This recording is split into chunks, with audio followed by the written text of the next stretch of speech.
A to Z মোটিভেশনের প্রথম দিন। আজকে আমরা কথা বলবো লেটার A নিয়ে। A for awakening, যার বাংলা মানে জাগরণ। Inside A I have drawn a diya, যার মানে inner light।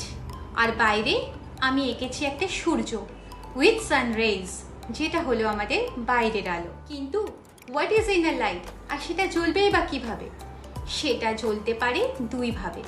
এক নম্বর, যদি আমরা নিজেদের ভেতরের দুর্বল দিকগুলোকে চিহ্নিত করতে পারি আর সেইগুলোকে করে তুলতে পারি শক্তিশালী।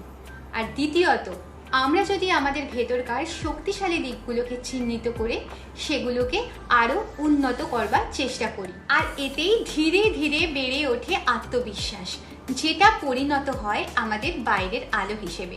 It reflects through your voice, eyes and actions. That's what the sun rays outside represent. বাইরের আলো হলো তোমার আত্মবিশ্বাসের প্রতিচ্ছবি।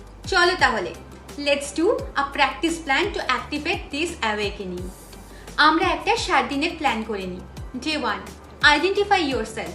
একটা খাতা নাও, সেখানে তুমি লিখে নাও তোমার একটা দুর্বল দিক আর একটা শক্তিশালী দিক, আর সাথে তার কারণগুলো। Day 2, choose and plan.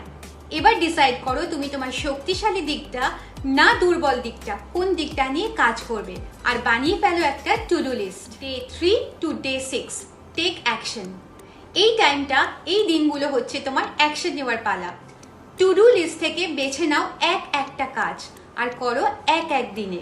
Day 7, self review. Sit quietly and reflect. এই 7 দিনে তুমি কি শিখলে, আর এই 7 দিনে যা তুমি শিখেছো সেইখান থেকে তুমি কিছু নতুন অনুভব করছো কিনা। এটাই ছিল জাগরণ শুরু করবার একটা ছোট্ট প্রচেষ্টা। From awareness to action to reflection.